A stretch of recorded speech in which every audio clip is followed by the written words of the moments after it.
everyone, and welcome to my channel. Today I will be talking about ways that parents of children with ASD use technology. In case you're wondering, ASD stands for Autism Spectrum Disorder. Autism is characterized by repetition and difficulty in socializing. To get a loose idea of what it's like, watch the movie Come Play that just came out this year in 2020. In this movie, the main character, Oliver, is nonverbal and can't talk.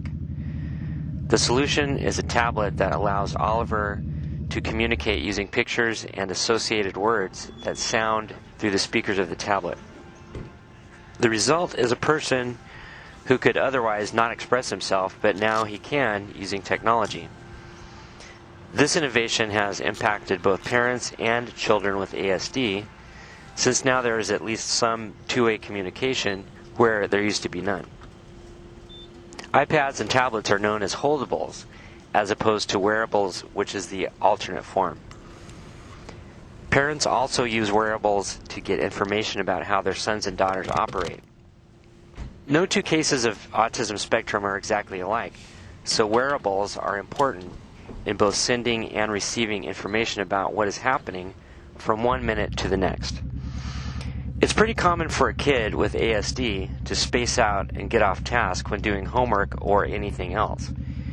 To stay on track, wearable cameras notice eye movements and other cues that show he or she is off task and needs to be reminded to focus. Reminders could come in the form of beeps or even visual signals through Google-type glasses that project heads-up display images. Some wearables will vibrate to give reminders. Wearable sensors like smartwatches can keep track of heart rates, and other sensors transmit data about how much the subject is sweating. Patterns of behavior and repeated data can show what environmental stimuli cause someone to be panicked or calm. Doctors and autism researchers can analyze this information and adjust a child's routine or medication, or even the environment, to keep patients more balanced. Parents benefit directly from this information because it helps them to understand what actions to take that will help improve the situation of their kids. Robots are a really big deal for some children who have trouble trusting teachers who can be unpredictable. Robots are not judgmental, and they do things the same way every time. They can be programmed to help kids learn what facial expressions mean, and they can give feedback in real time. It's becoming more and more common to connect artificial intelligence to robots, so there can be a human-like interaction and even data tracking for continued research. Robots are really expensive, but we are seeing them everywhere, and more will be entered into the classroom to help assist those with special needs. Robots don't have to be on the payroll, so they help pay for themselves eventually in the long run. Milo is a popular robot that is used by teachers, and it's important when teachers can give parents feedback on a weekly basis on progress. Parents can then go home and reinforce things that have been learned throughout the day. When they go for a doctor's appointment, the doctors might even already have downloaded the information on the child's progress. That's important in understanding the next phase of treatment or the best options for ongoing management of the condition. Generally, artificial intelligence is helping people with ASD to become more independent and mobile. One of the latest technologies, VR or virtual reality, is helping kids with ASD to learn how to drive. In a simulator, they can make mistakes that would otherwise be dangerous or deadly on the road. Computers monitor driving habits and give feedback in real time. Young people with ASD can get out onto the road and feel confident, knowing that they have built up measurable skill sets. This helps parents who want their kids to have normal, productive adult lives in the future. The information gained through virtual reality will tell who can go out on the road and who should find alternative means of transportation. Virtual reality teaches important social skills, and this is especially true of safety situations. Computers can simulate interactions with police, so there's no danger or misunderstanding during a routine encounter. Young people with autism might misinterpret the fact that police are trying to help, or they may not know what to say or do when confronted. Virtual reality allows common scenes to play out, and kids can learn what they should and should not do if they have an interaction in the simulator. This could mean life or death, so research in this area is especially valuable to parents who need information on just how ready their kids are to face the world.